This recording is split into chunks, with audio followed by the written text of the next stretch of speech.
Good morning, everyone. Hey, John, can you hear me? Yes, I can hear you. Awesome. How are you doing this morning? I'm doing pretty good. Good. Like to hear it. Good to see you. Happy New Year's Eve early.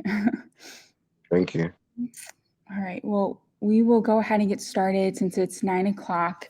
If other people join in, there will be a recording of this full session on Kajabi. So you can always have access to that, or if you want to listen to it again, you always have access to that. So, welcome to the Mastermind Inside the Mind of Your Avoidantly Attached Ex.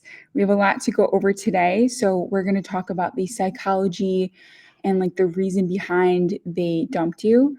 Understanding how, if you want to make them obsessed with you, which is also the same path as healing. So, we'll talk about that.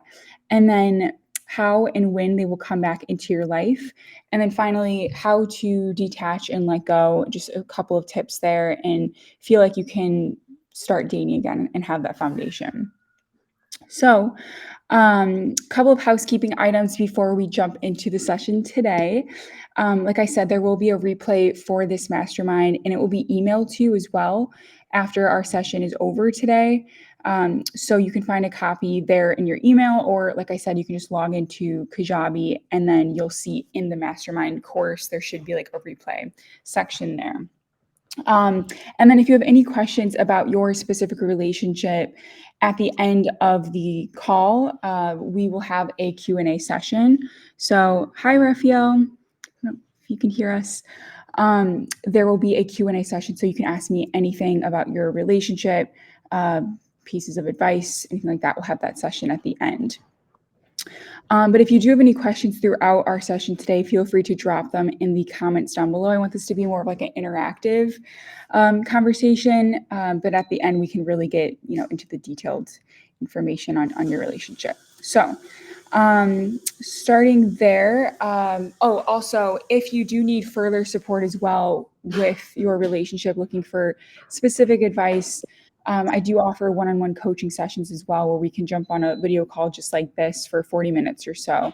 So if you do stay till the end of this video, there will be a special discount that I will hand out to everyone on the call. Again, only awarded to the people on the call today.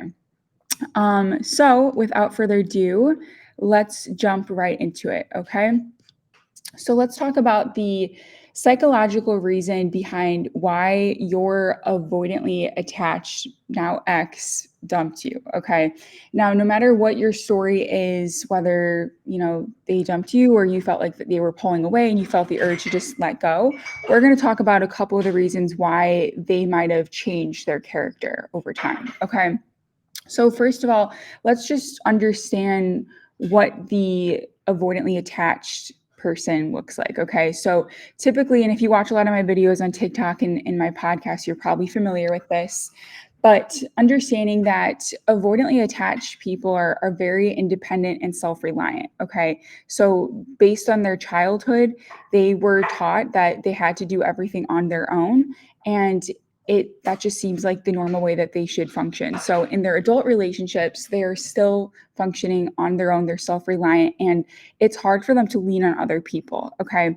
So avoidantly attached people, they can look down on other people that are not self-sufficient, or you being their ex, they maybe look down on you for not having the ability to stand on your own 2 feet and really lean on them too much. Okay. So they might have called you like you're too needy or you're very dependent upon me, something like that.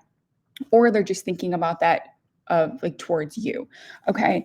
So I know sometimes it doesn't, you don't really want to hear that necessarily. But the thing is, with a healthy relationship, you should lean on your partner a little bit, but you should also be able to lean on yourself. So for the avoidantly attached person, they are 100% leaning on themselves and they're not leaning on you at all. So it's just not a healthy dynamic. And so that is one way that they're seeing the world and why they might have pushed you away.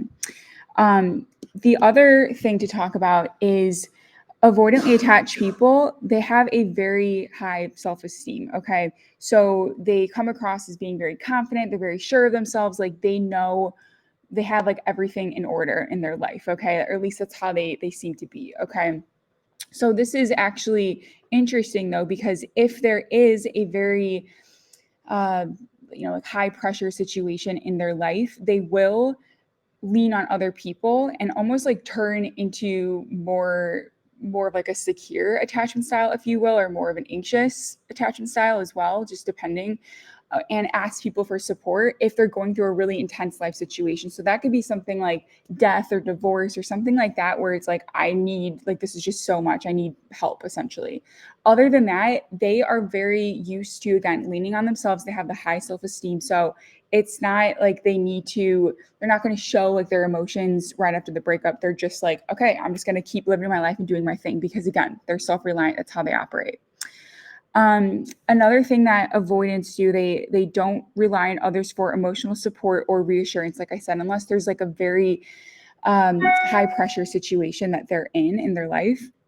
So sometimes it could come across as just being very stuck up, or sometimes people might call them, being like a narcissist or something like that, which is completely different. Sometimes avoidance can be narcissists, but I mean, that's a completely different can of worms. So this is because in the past, again, like they really don't rely on anyone else for emotional support. And that's because in the past, when they were younger, or maybe like in their young adult life, they looked to someone else and asked for emotional support from someone that they trusted or like relied on, and they were rejected almost instantly. Okay. And so they learned that, okay, if I reach out to someone else and share, like, this is how I feel, the other person is going to reject them. So it's like, why even reach out in the first place? I'm just going to regulate my own emotions and make myself feel okay, because I've done that before. I'll just do it again and I'll be okay. All right. So they're basically like repressing their emotions instead of expressing their emotions. Okay. And obviously, that's not healthy over time, because if you're pushing down your emotions for so long, then how can you ever build a strong relationship with someone else? Okay. The other thing is, avoidantly attached people are uncomfortable with intimacy as well. So that's why a lot of the relationships that they're in, whether it be romantic relationships or friendships, I mean, romantic relationships, I'm assuming before you, they've all been very surface level. So never really digging deep, never really understanding, the person that they're in a relationship with on a deeper level. It's always just like basic surface level relationships. Now, the relationship with you was probably much more intense, and they probably opened up more to you than they have with anyone else. And so that's probably why you're here right now, because you're like, what's going on? Like, you probably had like a very strong connection with your avoidant partner. And it's like, why did they just disappear out of nowhere? Like, what is going on? And it's probably because they were just very uncomfortable with the intimacy. And also, it's hard for avoidantly attached people to be vulnerable as well and to share deep things about themselves, because, again, that means it's not a surface level relationship anymore. It's actually an intense, deep relationship that they can't get away from. So it's like, once you're in that relationship with someone, they feel like they're stuck almost. They feel like they don't have that independence. They feel like they can't be self reliant, because now it's like there's someone else in their life, and they're almost like they have to lean on someone else, but they don't want to. It just, everything feels not natural to them, if that makes sense. Another thing with avoidantly attached people is they are considered extremely friendly, and sometimes can be considered like social butterflies, if you will. So they're very good at conversation. This is ironic though, because a lot of times avoidantly attached people can feel extremely alone, and they can feel like really no one understands them. And that is basically because they've never let anyone in. And so, if you're with a group of people and they're just like, the life of the party and everyone's wanting to talk to them, it's like they're very good at that conversation part. But again, it's like you don't have to get really deep with someone when you're sitting at a dinner table with like 8 or 10 other people and they're like throwing all these jokes out.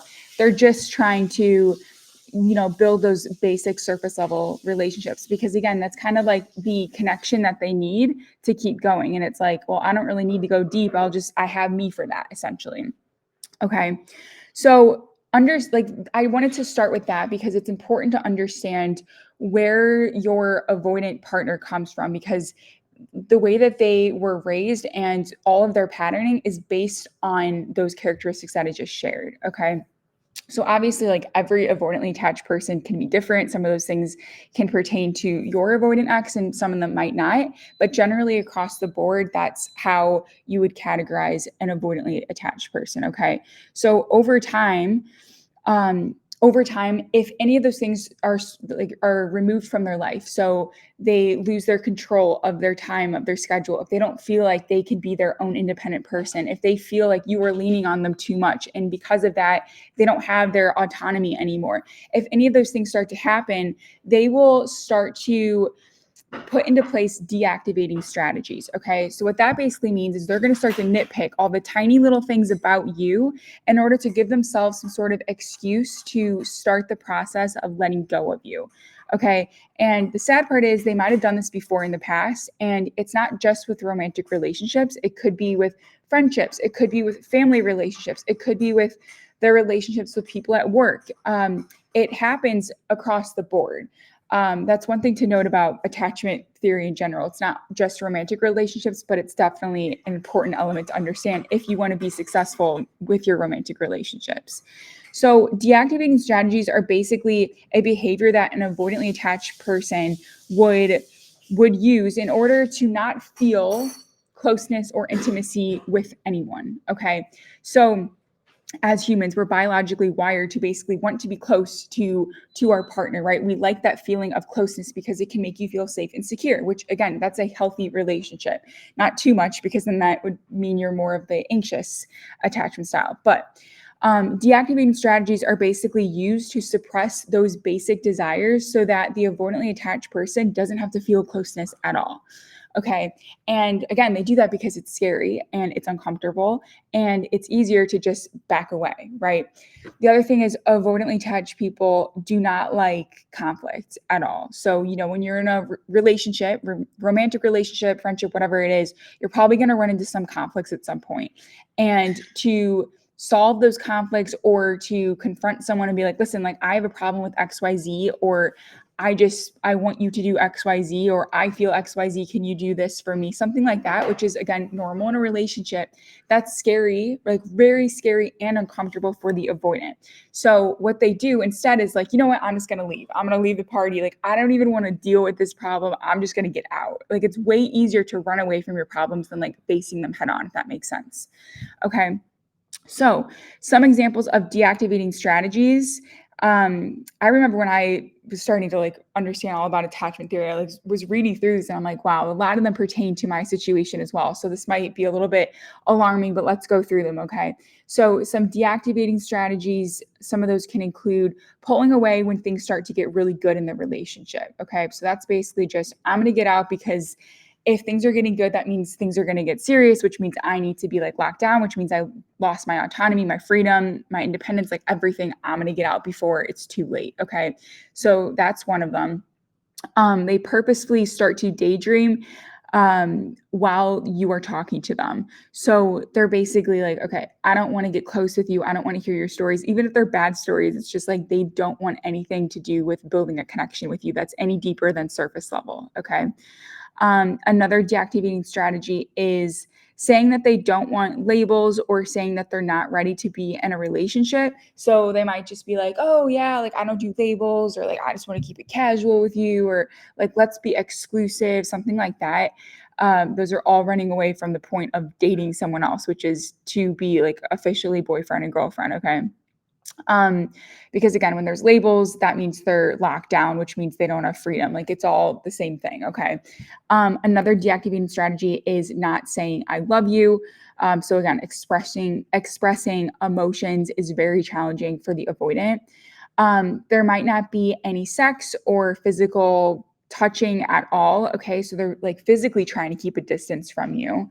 Again, like keeping the status unclear. So it's like, have you ever been in the relationship with someone, or maybe you're avoidant ex, where you're like, I like them, I think they like me, like I don't really know what's going on. And then if you're talking to your friends and your friends are like, oh my gosh, like is that your boyfriend or girlfriend, and you're like, oh, I don't know, like it's just my person, like we're just seeing each other, like you're very confused always. Okay.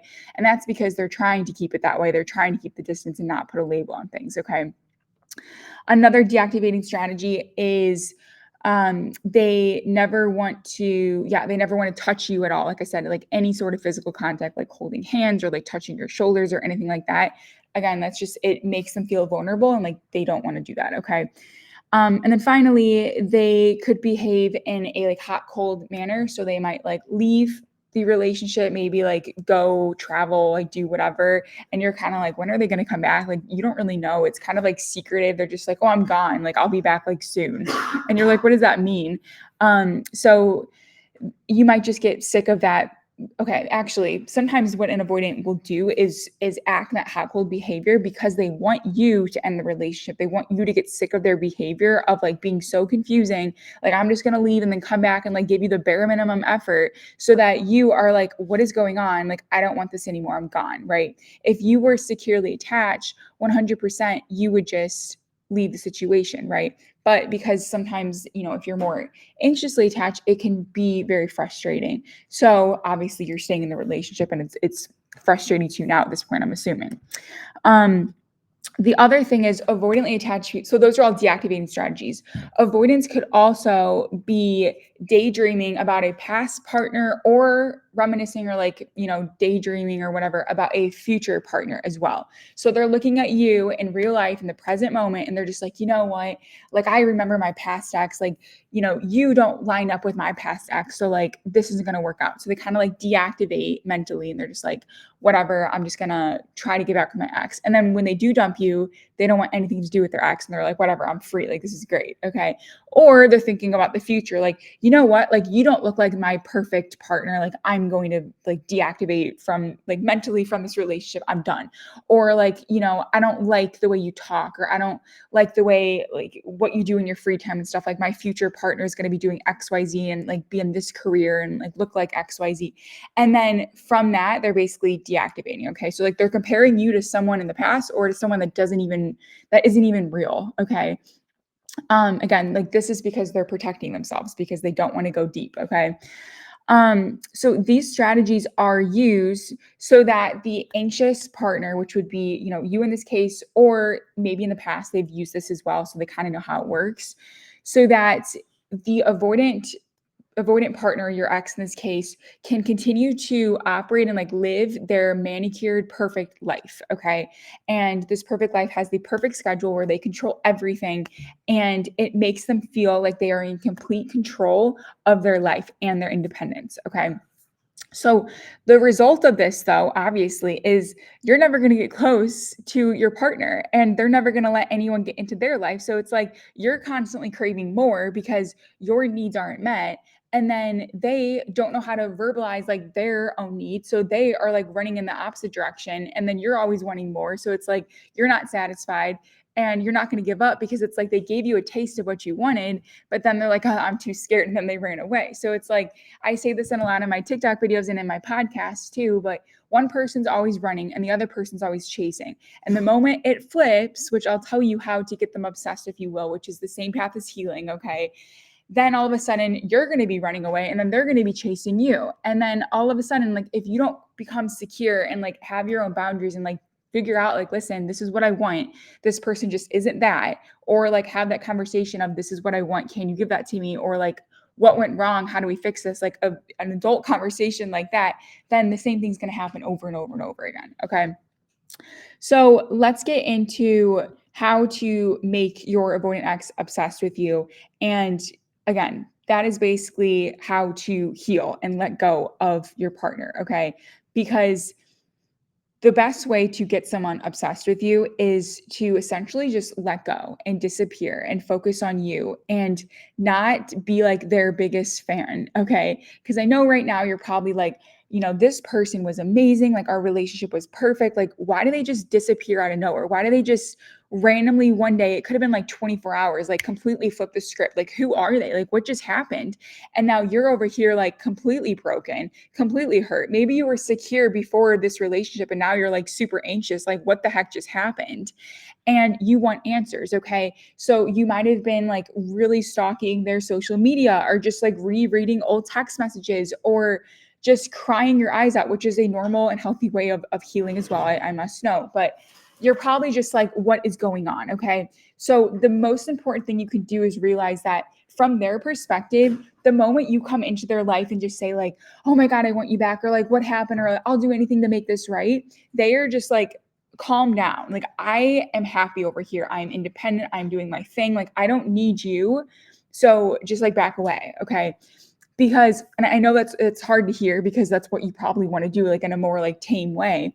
But think about it. You're almost like, I'm not saying you're begging, but let's just say that's just the way that the avoidantly attached person sees you coming into their life and like trying to make things right, which again is a normal way like to communicate with your partner. Like, listen, what went wrong? How do we fix this? Whatever. That's using direct communication. And if your partner just doesn't want anything to do with you, or like doesn't want a relationship, or says like, I just don't see this because XYZ, then they're also using direct communication. You get that?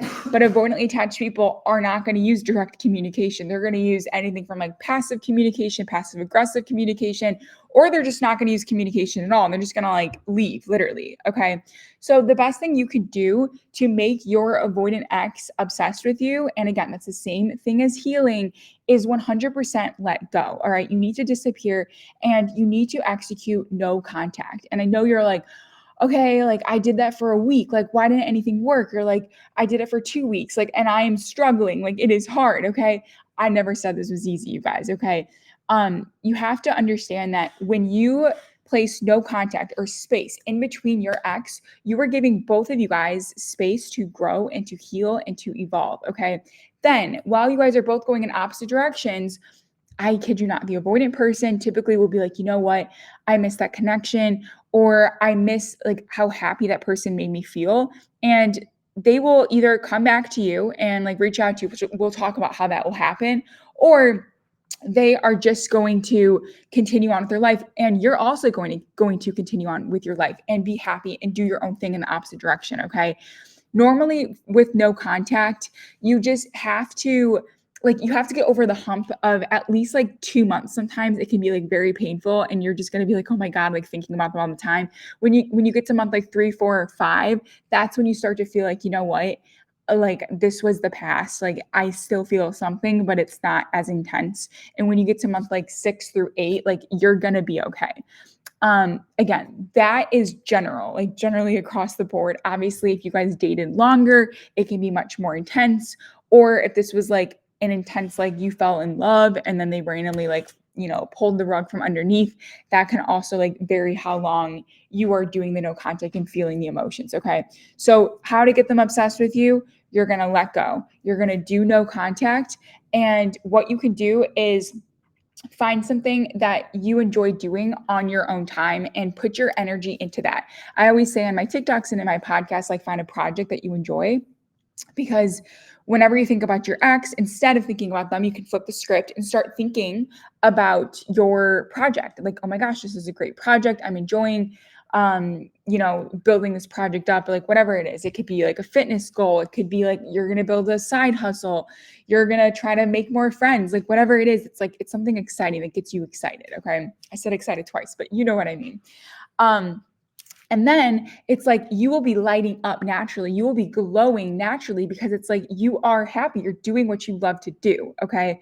So at that point in time, you can start posting stuff to your Instagram, like to your like actual feed, your post, whatever, or to your story, and just be like, I've never been this happy. Like you just gotta, when you do that, you're not posting because you want your ex to see. You're posting because you're happy. And honestly, if you're genuinely that happy, you won't need to post a single thing because you already are happy and you don't need to prove anything to anyone, including your ex. Okay. So that is the secret. And you probably already knew that, but it's like that's 100% what works. Okay. So now let's talk about when your avoidant ex will come back to you and how they will come back to you. Because if you do what I just said, the no contact, disappear, do your thing, focus on you, they're going to come back. And how this typically works is, first of all, they're going to come back into your life when they don't feel like they're threatened anymore. So that's like you are not contacting them. You're not like, watching their story. You're not DMing them, texting them, calling them, like nothing. Okay. They feel like they are in control again. They are like in power. Okay. And so what they're going to do is come back into your life. Okay. And they also might miss your connection. Like if you aren't watching their story, they might feel like, you know what? like, what's the point kind of? Because they push themselves away from everyone so much that now it's like they really are in their own little like private space, but it's like they have connection with no one. And avoidantly attached people are humans. Like they still want connection, they want love, they want all of those things. It's just it's scary and uncomfortable, right? Like think about going skydiving. Like have you guys gone skydiving before?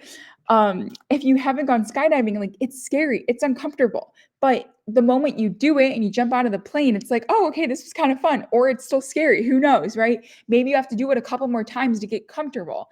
And then all of a sudden it's like, whoa, this is fun. I feel amazing. Like this is so cool, right? Same thing with avoidance, right? Like they want to feel love, they want to feel connection, but it's so scary. So they might jump into a relationship with you and it's like, whoa, this was good, but like I am scared. Like, let me just have a minute, okay? And then they might come back.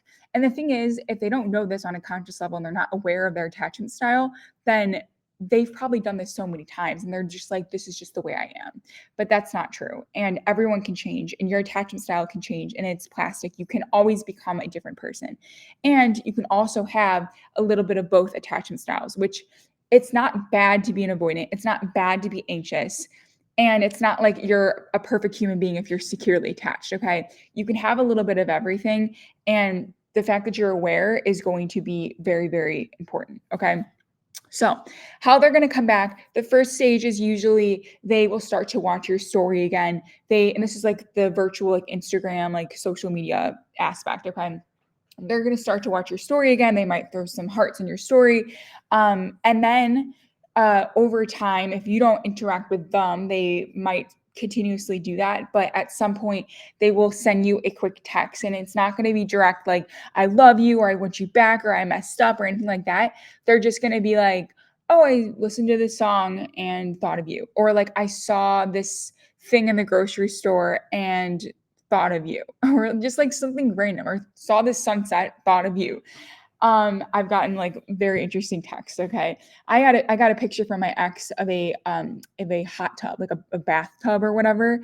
And he's like, oh, like remember when you took a bath one time? And I was just like, what is going on? Like they sometimes don't understand how to connect. Okay. And I was very confused and I was like, what is going on? Okay. But the thing is, they're just trying to see if you're open for business and they're trying to be like, are you there? Do you want to talk to me again? Okay. And if you are friendly and you start that conversation like, oh yeah, like that's a great song, or like, whoa, that's a cool sunset, like look at mine, or something like that, which is like kind of normal. Again, you should only do this if you want to be in a relationship with them. If not, like there's no point in responding. Like straight up, just protect yourself. But if you want to have a relationship, you can then respond and do that. And then what they will do is try to like be with you in real life, spend time with you. So they'll either be like, oh, want to hang out, or want to hang, or want to grab food, something like that is very casual. Okay. But if they're more mature, they might be like, listen, do you want to grab dinner and meet up at XYZ time? Okay. Like a more formal date, if you will. If it's not a mature way of reaching out, they're just going to be casual, like, oh, like want to go for a ride or something like that. Like I've had that done to me. But then also the same guy has asked me out for like a super fancy Chinese restaurant and wanted to go get like duck with me. And I'm just like, what is going on? It's like they don't know. They're very confused and they're just like in and out, in and out. And it's all that they know. Like that is their patterning. Okay. So it's up to you to kind of like be very direct with them. Like, listen, this is what I want, or this is what I don't want. Okay. And I know that's scary, but like using direct communication is going to be your lifesaver. Okay. So that is how they're going to come back into your life. And typically they won't ask you out or ask to like see you. Like that's the last step. Unless you give them some sort of confirmation that you're open for business. Okay. Which basically means like you're watching their story or you're responding to their text in a nice way. If not, they're just going to be like, whatever, I'm out, because it's scary for them. Like they don't want to be vulnerable like that because it makes them feel like they're not in control of you anymore. Okay. So now we're going to get into the next part of the session, the last session here, or last part of the session. Oh, I've been talking a lot. So we're going to talk about how to move on and finally date again.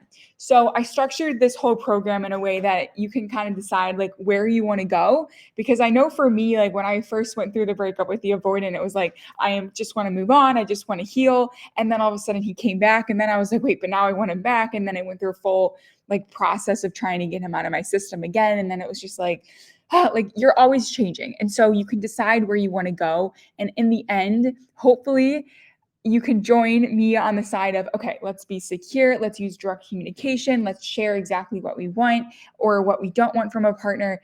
And having that sense of trust and respect and support from your partner is going to make you feel like life is perfect and happy and amazing and all the good things. Okay. So let's talk about how to move on from your partner, from your avoidant ex, if you're at that stage. Okay. And I just want to let you know, this is not easy. Like, it is not easy at all, but you do have the power to move on. Okay. Like, you are deciding, and I know you don't want to hear this, but like, you basically are deciding to be in pain and to suffer. Okay. Because the moment, like, you could have a 180 flip like tomorrow if you wanted to, and just completely be like, you know what? That was the past. Great learning lesson. I'm going to go live my life now. Like, you can decide to do that whenever you want to. Yes, there's going to be emotional waves, but like at the same time, you are kind of choosing to be sad. And like, trust me, I know, like I did it for like way too long. Like, we're talking years, okay? Like, it was bad, okay? But the thing is, it was kind of like it wasn't just being sad about a breakup. It was being sad about like my life situation. Like, I wasn't doing what I wanted to do. I was like living someone else's life, it felt like, okay? So sometimes the breakup is making you feel like really, really bad, but actually sometimes it goes deeper. And there's something deeper within you that you are not looking at. And there's a wound that you have not healed. And so that is why this breakup is triggering you in some way that you are like, oh my gosh, this is uncomfortable. And you just want them back in your life so that you can feel comfortable again, because the pain is comfortable. And it's easier to run back to your partner than to look inward and to feel yourself being like, you know what? Maybe something in my past hurt me, and like maybe a relationship with someone else caused this pain, and I never really took a moment to heal that. Okay. Or maybe like I don't like my life situation, and my ex or the person I was dating was the only thing that made me happy. And so maybe that's why I want them back so bad. It's like kind of figuring out your own past and your patterning to understand like, why is this hurting so bad? Okay. So let's talk about how to move on. Let's start virtually. Okay. The number one thing you have to do, like I said already, is no contact. Okay. You need to protect yourself virtually. And you can do this. I personally just muted. I muted my ex. I was like, whatever. Like, I don't want to see your story. I don't want to see your post. And I don't want you to know that you had power over me and made me unfollow. Okay. So basically, what I'm saying is, your ex, if they are keeping tabs on you when they come back, 100% they're going to look you up on Instagram or like search you on like whatever social media. And if you don't follow them anymore, or if you blocked them, they're just going to be like, oh, like I have the power to do that. Like, that's interesting. And they're just going to be like, oh, that's great. I'm out. Like, they're not even going to try to like engage with you because they already know they won. And I know that sounds weird, but like, think about it on a psychological level. That's kind of what's going on. So I always recommend just mute the account, whatever. Don't let this person control you. Be done. Or if it's really, going to bother you, you can unfollow. Personally, like I actually unfollowed my ex like last year at some point because I was like, like it bothered me a lot. And so I let go. And I think I made a TikTok video of me doing it live too. So if you want to find that, it's very interesting.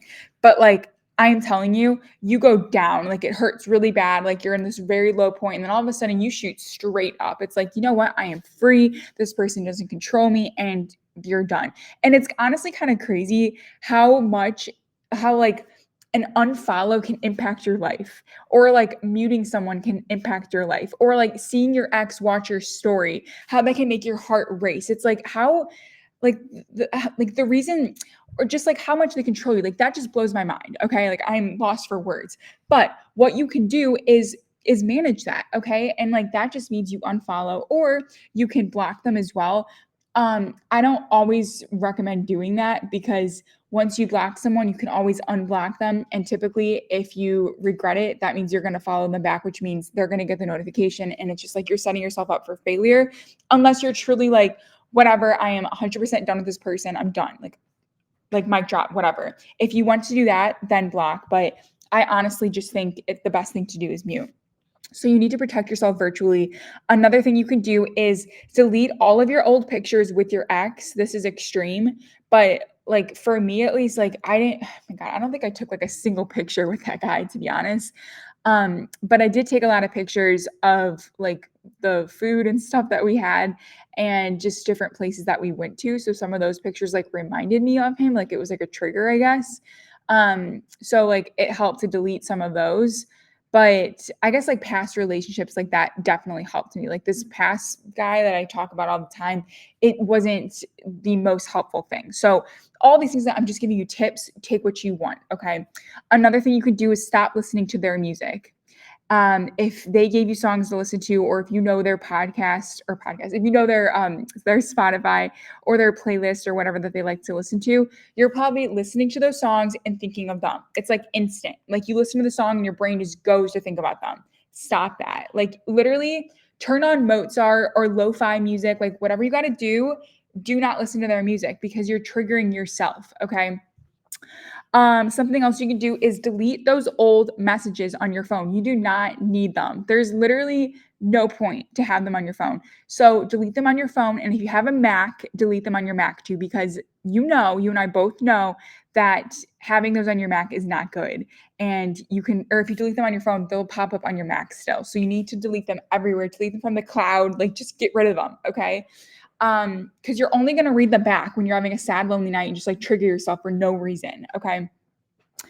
Um, let's see. And then physically as well, physically removing them from your life. So if they left any of their items at your place, or maybe you bought certain food for them so that they can have like snacks or whatever at your place. I know that's what I did. Like just throw it all away. You do not need it in your life. Okay.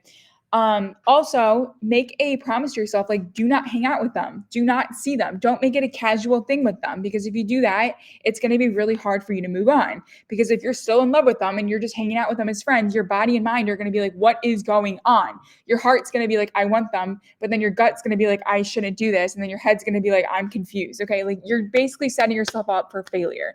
So do not do that.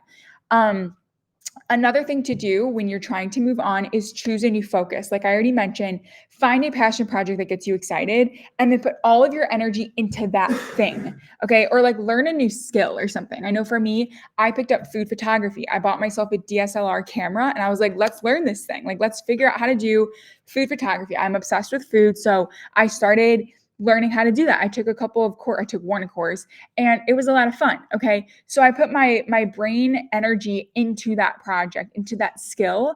And I even turned it into a little mini like business. It was like a little side hustle. I did fun food photography for different brands. Okay. So find something that just gets you excited. And then you're going to redirect your thoughts to that whenever you think about your ex. Okay. Remember, thinking about your ex it's a muscle. It's a muscle memory that you have picked up. Okay. So all you have to do is whenever you think about your ex, you have to physically stop yourself and be like, why am I doing this? Pick something else. That's it.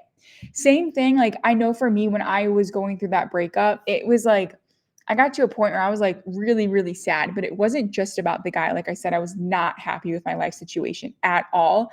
And I mean, at that point, I think like straight up, I was really struggling with like depression and just like being by myself. At this point, I cut everyone out of my life, all of my friends, all of my family. Like I was so confused. And I'm like, this is not good.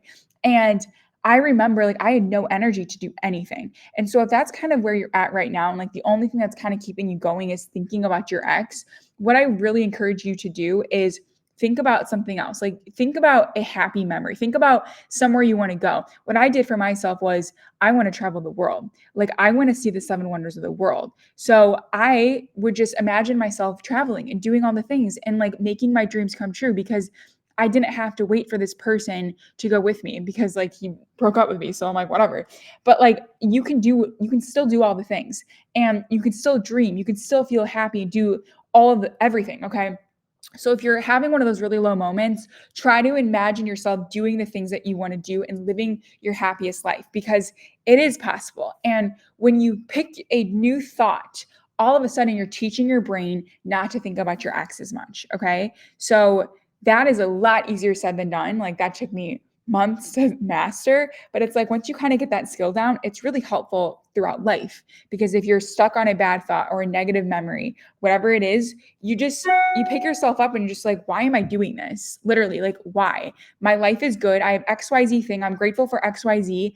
Why am I like so sad about this guy or that girl or whatever? Okay. So it's so important to be able to just pick that new memory. Okay. That's why I call it the passion project, or just a happy memory works too.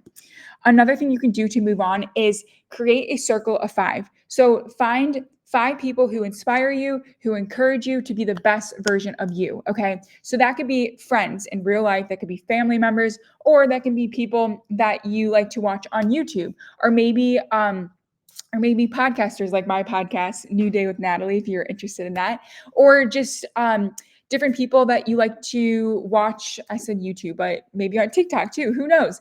Whoever you like to listen to, make those people your circle of 5. Okay, so whenever you feel like you need support, go to one of those people and get the support you need. Okay. The next thing you can do to move on is learn how to regulate your own emotions. So right now you're probably going to your ex, you're probably like, I want them to make me happy, or I want them to make me stop crying, or whatever it is. Learn how to make yourself happy. So like when you are sad or frustrated or angry or lonely or like any of those emotions, figure out what your thing is that you have to do to calm yourself down. Okay, you're essentially like parenting your younger self in that situation. So for me, my outlet is running. So like if I am about to hyperventilate, or I might run and hyperventilate at the same time, but it's like if I am extremely sad, frustrated, depressed, lonely, whatever it is, I will put my running shoes on and just like force myself to go for a run. And maybe the first 10 minutes, I'm just like, this is so bad. Oh my God, I just want to cry. And then after that, the runner's high will kick in and I'll be like, oh my God, like I'm gonna be okay. Like this is just a really dramatic phase of my life. Like I'm gonna be okay. And then all of a sudden it's like I can come up with a plan of what I'm gonna do next, right? So you pick your own poison, maybe it's going for a walk, maybe it's I don't know, cooking a meal, like whatever you have to do. Sometimes like going for a walk is like the best thing ever though, getting fresh air and just like getting out of the environment and like the negative energy that you're in. Okay. And then the next thing that I want to talk about, and then we'll get into the Q&A. Thank you, Raphael, for your question. Is choosing a perfect partner avatar, if you will. Okay. So the best thing you can do for yourself while you're trying to move on and let go is decide, like, what do I actually want in a partner? Like, am I actually happy with the way that I was treated or not? Okay. So it's important to sit with yourself and be like, okay, how do I want to be treated? Like, do I want this person around me all the time? Like, do I constantly need to see them in order to be happy and safe? Do you need to call them on the phone every day, or is like 1 or 2 times a week good for you? Do you want to go on dates with them all the time? Do you want them to surprise you with dates? Okay. So like, how do you want to be treated? And then literally like create this avatar. Like, what do they look like? Or maybe you don't even care about the looks. You more so just care about how they make you feel, which is the most important thing, which is what you should really be focusing on. But it's just about creating this avatar. And then once you have that avatar, it's like, was that even your ex at all? And if it wasn't, then like, why are you still caught up on them? So it's like you're checking yourself. And I know, again, it's a lot easier said than done, but all these things are just kind of like you're working on yourself, you're building yourself up and realizing that this person was an amazing learning lesson. And yeah, they broke your heart. And yeah, it sucked. And yeah, you're probably still going through it, but there is a light at the end of the tunnel and things will get better the moment you decide that, you know what, tomorrow or today is the day that I'm going to flip the script and stop all of this. And I'm going to make new decisions. Okay. That's what happened to me. Literally, it was like, I have had enough of this. I am done. And I picked up a piece of paper. I wrote down all the things that I wanted to do for myself, which was like travel the world. And I wanted to do food photography. And I wanted to be like on the beach every single day. And I collect sea glass. They're like these little like pieces of glass. You can find them on the beach. And I'm like, I want to find sea glass every single day. And I want to just like do all the things that make me happy. And I want to be treated like I want to find someone that supports me and makes me happy, and also has a life that they are happy about, and also can do their own thing, so that it just like when we come together, it's just going to be like perfect, And so that was what I wanted. And I'm just like, well, I'm not going to rush this thing. I'm just going to do me and we'll see what happens. Okay. And that is exactly what I did. And obviously, every day I let go a little bit of this person. And over time, it's like this guy is like literally zero power over me whatsoever. Also, just being educated on like psychology and dating and attachment theory and understanding communication as well, and going through therapy, like all those things can really help you like tremendously. But then ultimately just choosing you is going to be the most important thing. So with all that said, I was talking for a good 45 minutes. Wow, I like to talk. Let's get into the Q&A session now. And so if you guys have any questions, I see Raphael, I got your message here. John, if you have any questions as well, feel free to drop them below. Before we get into that though, because you guys did say to the end, I want to offer you guys a special discount. So I do one-on-one coaching for relationship advice. Whether that's if you want advice or how to win your ex back or how to move on, whatever you want, we can talk for 40 minutes over Zoom. And so typically that's priced at $175 an hour, or sorry, for the 40 minutes. But because you guys are on the call today, I want to give you guys a special discount for $99 for the same coaching call. So if you're interested in that, feel free to just send me an email after this session. I'll send you a replay of this session, so you can just like reply to that email if you want. And then just say in the email 2024 discount, and I will send you a link for that special discount for you. Okay. And then also, if you guys are interested in not being so obsessed with your ex anymore, with your romantic partner, or just like in general, moving forward, like let's say you find someone else, like you don't want to be obsessed with them. Like you just want to be like, they are my partner. I am okay. It's going to be okay. If you want to feel like you don't have to text your partner every single hour to make sure that they're okay or make sure that they still like you and kind of like calm yourself down. If you want to not feel like you have to change who you are for your partner so that they like you or so that they see you in a different way, you just want to show up as you in a relationship and like feel like, you know what, I'm just me and like that's okay. And if you want to drop this like people pleaser attitude and drop it, because like right now you might be a people pleaser because you're worried that if I show the true me, my partner might not like me and then I'm going to get dumped again. And I don't want to do that whole process over, like going into the dating apps or having to like talk to someone like, randomly at a bar or just like in a park or something and talk to them and try to pick them up and then like build this connection and then build this relationship and then get dumped all over again. Okay. If you don't want to do the full situationship thing again, where it's like the small talk conversations and then you really do fall for them and then they break up with you and it's just like, this was like a month-long relationship, but it felt like 3 years. What is going on?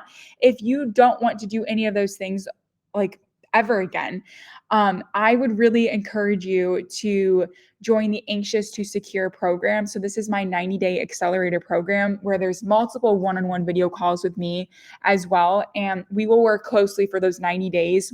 We'll have those one-on-one coaching calls where I will help you to understand your relationship patterning. So we'll understand like why you're so comfortable with finding avoidantly attached partners. And will help you build a foundation of finding partners that are securely attached and make you feel secure in your relationships. I'll also help you to feel more confident in your communication as well. So being able to directly communicate your desires and needs to your partner and without feeling like, oh my God, I don't want to upset them or bother them or something like that. AKA like, you don't want to get dumped. So you're not going to say what you really want. So if you want to feel like I want to show up and tell my partner, like, I want you to text me more. I want to see you more. I want to feel more support from you and just like feel confident in that. That's what this program will help you do. And then finally, just finding a partner that you feel secure with and you feel supported by and you are happy to be with this person. It's just like you're not even questioning, do they like me or not? It's like, Okay, so if you're interested in that program, like I said, there's one-on-one coaching calls with me, like multiple coaching calls, and you have texting support with me as well for those 90 days. So if you want to like ask me a quick question, I'm in your pocket for those 90 days. So if you're interested in that, again, I want to give you guys a special offer just for joining this mastermind today. And so if you're interested, I will give you a 50% off discount, which is crazy.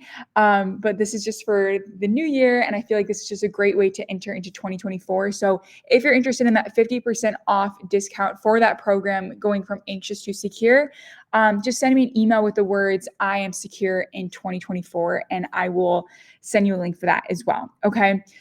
So I know that was a lot there, but if you want to just send me an email of like, I'm interested in both, I'll send you both pieces of information and we can go from there. But now let's jump into the Q&A session of this mastermind. So Raphael, I hope I'm saying your name right. Am I saying that right, Raphael? We'll wait for, yes. Okay, good. Perfect. So, okay. So Raphael says, hi, we broke up around the end of July, and until today we see each other and have sex and do stuff together, but I know he is in the hookups app. Okay. So, Raphael, what are your goals here? Like, do you want to move on from your partner, or do you want to be in a relationship? Like, what are your goals? And we'll just wait for Raphael. He says, okay, Raphael says, I don't know what I want. Okay. So you're probably at a point where it's like you want the connection. Maybe that's what you want. And correct me if I'm wrong, but it feels good to see your ex. It feels good to just have them in your life and to feel like I am not alone. Like there's someone else out there that kind of gets me, right?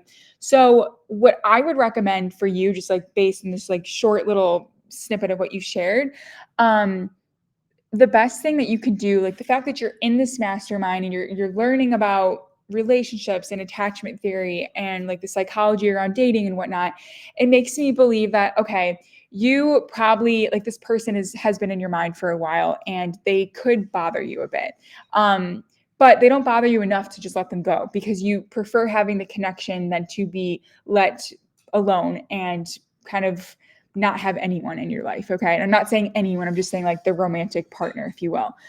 Granted, this isn't a romantic relationship because it sounds like you're just doing hookups. So what I would recommend for you is to protect yourself and put some boundaries in place. Okay. So if you want to be with this person just for sex and just for like hookups and whatnot, like you do whatever you want. But if you truly want to heal yourself and kind of set the foundation of, okay, I'm ready to date other people and maybe I have a connection with someone, a relationship with someone that I can have sex with, and also build like a deeper relationship with, like on an emotional level, and like share my life with, essentially, which is like what a romantic relationship is, then maybe dropping this person, I know that sounds really like aggressive, but like dropping this, this guy, would be the best thing to do. Okay. So, what I would recommend is, like I said, put the boundaries in place. You can text him and just be like, listen, if like the next time he reaches out to you, like, want to hang out or something like that, just be like, listen, I I'm at a place where I am looking to build a relationship with someone. If that's not what you're looking for, then like I think we should just kind of stop this thing, something like that would be an example of direct communication. So if that's something you're not super comfortable with, you can take a different approach and just, you know, he always agreed with anything I decided. Okay. Well, that's interesting. So it kind of sounds like potentially could be a slightly a people pleaser in a way. But what I would say is if he's agreeing with anything that you decided, then 100% you need to make that decision. And like you need to stand up for yourself and make your decision. Because you just told me like, I don't know what I want. What if you just said, you know what? I want the connection, which is totally normal, but this person can't really give everything that I want to me, which is the romantic relationship element as well. Okay. So I would use the direct communication, straight up just say if he agrees with anything that you decide, then straight up say, listen, I'm looking for a romantic relationship, or like I'm just looking for a relationship. Like that's it. Because I think that's kind of assumed. If you're like hooking up with someone and then all of a sudden you're like, I want a relationship, they're gonna be like, wait, what? Or they're gonna be like, okay, like I want you in my life too. And then maybe you can have that conversation. Who knows? Like you don't really know what's gonna happen until you say that. But if you just said that they agree with everything you say, then they might just be like, okay, that's it. And then if you follow the other steps that I shared in this mastermind, which is like detaching, maybe you can just mute the account on Instagram and whatnot so you don't like see it all the time. But if you do that, you're kind of setting yourself up for success in the sense of like you're letting them go. And then you can, start to talk to other people or have conversations with like, people at the gym or just like randomly, throughout your day and then finding someone else that could be, a good fit. That's like very general advice though. I hope that kind of helps, Raphael. I know you shared just a little bit of information, but thank you so much. You helped me a lot today. Good. I'm glad. That makes me really happy. But yeah, Raphael, if you want to talk more, send me an email. I can send you that link for the one-on-one call as well, which, we can really dive deep into it. But Hey, um, Natalie. yeah, I have a question. I'm sorry. yeah. First of all, I want to say, hey, great session. Thank you so much. Um, you were talking about, excuse me, that they come back. I've had this weird situation where my ex walked out, Mhm. and in probably August, September, August, Okay. and moved out of the house. Um, and I've gotten two texts since then. One was like probably a month and a half later. Hey, I'm just calling. I'm just texting to check in on you. And went through this chain of asking how I was, how my family was, how my cousins was, and I was Mhm. very polite, responded. And then probably right before Thanksgiving, Mhm. sent me a text that said, probably a couple of days before Thanksgiving, hey, Bath and Body Works has a sale on. I know you like these hand soaps. Here is a link. Hmm. Okay, Okay. but my birthday was in December. She didn't text me on my birthday, and didn't text for Christmas. On social media, which I'm not a big social media person at all. Mhm. Um, she restricted me, but didn't block me. Interesting. So yeah, yeah. So So it sounds okay. I guess before I give you my analyzation from what you just shared, what are your goals here? Like, would you want to get back with her at some point, or are you just like, what is going on? Like, I'm trying to heal. Why are you coming back? Like, is that kind of where you're at right now, I, or is it hard to say? you know what? It's hard to say. I think I'm leaning more towards, I'm just trying to understand Yeah. what the heck's going on, because she left, placed all the blame on me, say I'm done, and then these texts pop up, and I'm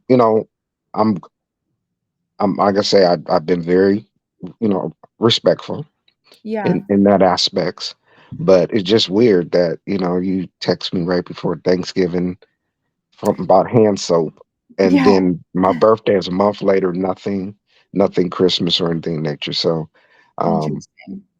Yeah, so it kind of works in ebbs and flows sometimes because like I shared with the avoidant, like they could want some sort of connection and then all of a sudden they get that connection from you by just sending you a quick text and you responding and giving the update on the family or like you know what like I saw these soaps I'm looking for a connection again so they're going to send a quick text and send you a link just to be like helpful because it's a lot of times avoidants always want to give but a lot of times it's hard for them to accept because again they're self-reliant they don't really need anyone else to function that's what they think so it's confusing for you because you're just seeing the side of like, wait a second, you left me, you blamed me, but now you're back and you're trying to be nice. Like, what is going on?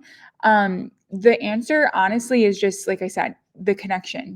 She's like looking for connection from you, and obviously the relationship that you guys had and shared was intense and obviously like I'm assuming that you enjoyed the relationship up until the point where obviously the breakup happened and maybe there was a withdrawal but it like she probably opened up more than she has with anyone else and so with that it's like that's probably why she's coming back because let's say and I don't know like her story like we don't know what's going on but like maybe she started talking to someone else or just like started dating someone else which can happen after like a breakup happens But she could have just been like, well, the connection isn't as good with this person, or like I'm looking for something like deeper, like on her level of deep, and so she goes back to you to like restart that up again. A lot of times as well, avoidance could reach out when they're having like that, sad lonely night situation. And then again, it's just like a quick text or like some sort of um like touch point with you. The social media element is interesting as well, because again, like if you're not active on social media, you might not notice all the things that they think like, oh, if I do this, like you'll notice. But like restricting an account instead of like, basically if you go through a breakup and there's like any sort of blocking or unfollowing or muting to the other person, it means that person like bothered you in some way, right? So if she's restricting your account, um, then obviously like it was, the breakup impacted her too. But typically with avoidance, they just kind of shove everything away. Like they do not look at their emotions at all right after the breakup, because it makes them feel like I am free. It's kind of like this relief Hmm. feeling. And so that's probably why, like you said, August, September was when the breakup happened. Is that right? Yes. Okay, so yeah, like August, September, and then November, like that's enough time. Like that's like right on time, I would say. Because she's just trying to see, like I said in the mastermind today, if you're open for business. Like, are you still the same person? Are you still going to be nice to me? Because she's looking for consistency just to make her feel secure in a way, which is like she's going to take what she needs and then continue on. So like, and that's very very confusing for you, because obviously like you have emotions or feelings for her, like you obviously care about her, I'm assuming. So it's like what is going on? The best thing you can do for you, because you are in this like confusion state of like, I'm not saying you're like what's going on like that, but um it's almost like she kind of controls you in a way, because like if she does reach out, then all of a sudden the memories might start coming back, and you're just like, okay, like what do I do? Like what do I want? Like what's going on? Instead of you just healing and you just living your life and you like not even thinking about her. So it's not fair to you that she can just pop in and out, because she needs the connection, because she needs like the, hit of happiness. So what I would recommend to you, if maybe you sit on this for a little longer, just kind of think about like what you truly want. um if she does reach out to you again, you can respectfully answer, do your thing, like answer how you would, but then just be like, listen, this is if you want to like move on and just like truly heal. You can just be like, listen, I don't really think it makes sense for us to talk anymore, because I am looking for a relationship, and I don't think that's what you're looking for. Correct me if I'm wrong. Something like that, where it's easy for her to just be like, wait, wait, wait, like I want you still, like something like that. Um, that way you're protecting yourself by saying, like, listen, if you want me or to be in my life, like you can still be there. Like I want you there. But if not, like, can you respect me and my needs? And if she can't do that, it's like, well, maybe that's why the relationship didn't really work, because she never really could meet your needs and desires. It was kind of like um, that wasn't something that she wanted to do, which I know sucks to hear. But it's like if you do go into another relationship with someone else, they'll be like, you know what, I I know how to verbalize my needs and desires, and it's like I know what I want, and it's like when you find that person that matches it, all of a sudden it's like this feels right. This is good. Like I am not even fighting this at all. Like it's just natural. So I just kind of threw a lot at you. Does that make sense, John? Um, yeah. I think I kind of felt that when she didn't res- send a birthday greeting, that I probably will not hear from her. But Hmm. I don't know. But also think too that was a control thing. Like, oh yeah, it's your birthday. I'm not gonna text you, or that, like you say, still that control thing Yeah. there. Yeah, and like you deserve a birthday text. Like that's crazy. I mean, like you said, it definitely it is a control thing. And or maybe she like forgot, who knows, but it's like the fact that she's living in your mind now rent free, kind of, just because she sent you that text around Thanksgiving. It's like that's not fair to you at all. And like to me, that's when I knew, I'm like, okay, I need to cut this off because it has truly taken over my life, and I don't even know, I like lost myself almost. And I'm like, and maybe you're not at that point, but it's like if she's like always on your mind and you're always like, well, maybe she did this because she's trying to do this and trying to get me to do that, and then you're thinking about like XYZ and like trying to connect the dots, but in reality she's just over here living her life, doing her thing. It's like it's totally not fair to you. And when you're in that relationship where you feel like it's natural and you're supported and you get that birthday text, and like in fact like you go out for dinner like with your girl and like all these things, it's like all of a sudden it feels good and there won't be any questions at all. But I get where you're coming from. It's just like, why is this even happening? I know like personally for me that happened too. Like I'd always get the birthday text from my ex, but then like the random holidays and things like that, sometimes he would do it and then sometimes he wouldn't, and then it would always drive me crazy. But I knew it's like he's probably just having a lonely night and needs that connection. And like your girl, she goes to you because she knows like how you will behave. She knows your behavior inside and out. And so it's like on a subconscious level, she's like, I need consistency. I need connection, so I'll reach out. But again, that's not necessarily fair to you. Right, right. Yeah, Okay, yeah. Well, like I said, I've been in no contact, that's have good. not reached out to her. Like I said, I've tried to stay respectful. If she has reached out, which only been those twice, two times, but unfortunately, she is living in my head rent free, trying to connect the dots, trying to connect those dots of, why, how, what. I did lose myself in a relationship, unfortunately, trying to look at the bigger picture Yeah. and, staying in the relationship to make it work, only to have her, just kind of, I was off on a business trip, came back, and she had moved out the house. Oh, geez. Yeah, that's not easy. Well, John, do you have something that you can kind of focus on now that gets you excited? Like I said, the passion project, something that you can kind of look at instead of thinking about her so much for next steps? Well, excuse me. I'm starting back in the gym, but my current job, I'm probably going to be leaving. I've been there for 35 years. Oh, wow. Okay. It's a lot So I of time. so I'm really going to put myself out there for some new ventures, as for a new career, some things that align with really probably traveling a little bit more, which Okay. is kind of crazy because she opened me up to travel. She's an airline stewardess and we travel a lot. So it's like, Yeah, but it did open me up to travel. that's good. Um, but right now, I'm just at a point that, very frustrated, anger, loneliness. It's like, I've watched some of your videos and it's like, how can you still love somebody who has treated you so bad and you get frustrated? Yeah, I just got Um, chills. It's not easy. It's not, and that's what I say, and I try to say at least in a lot of the videos, but just remember like everyone comes into your life for a reason. And with the traveling thing, like maybe that's why she came into your life, or like maybe there's an even deeper message that you still have to figure out. And sometimes that comes, months later or years later, who knows? Or maybe, who knows, maybe you'll find someone while you travel too. Like that would be a crazy plot twist, right?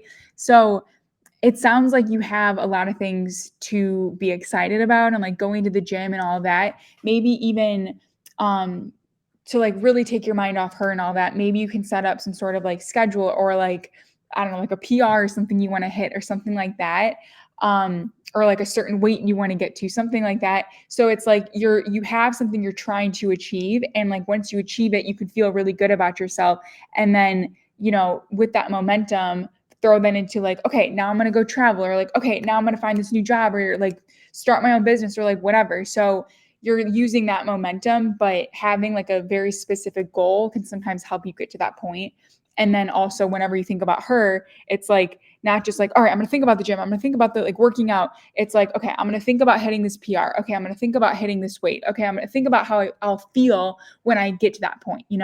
So it's kind of like that's the mindset shift that you'll get to, if that makes sense. yeah, it does. Yeah. Okay, I will.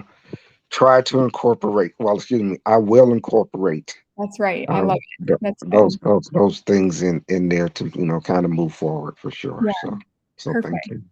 Yeah, you bet. Yeah, and like I said, if you're interested in the one-on-one program as well, I'll send all the information over email with the replays and whatnot. But I'm always here if you have any other questions or anything. But I know it's never an easy time going through the breakup, but I mean, I'm smiling now because I now like looked at that breakup for me at least that was like extremely painful and made me rethink my entire life. And I flipped like literally everything. It was like the best thing that happened to me because it really does it pushes you and it's going to make you question everything, which is good. It's good to kind of question where you're at or question yourself or just push yourself to the next level. Okay. But then also like enjoy life along the way as well. Cause I know for me, I was kind of like in this like robotic phase of like patterning of like the same type of relationship and like the same day in, day out sort of routine. And then all of a sudden this breakup was like what just happened? And then I just flipped everything. And just like I started enjoying life and just really changing everything around. So hopefully, and I'm not actually not hopefully, this will happen to you for sure. And it's a journey, it's a process, but I think amazing things are happening. So just keep that in Mhm. mind. Okay? Question: in Yeah. your experience, does avoidance actually go through the breakup? I know most of them are in their relief stages.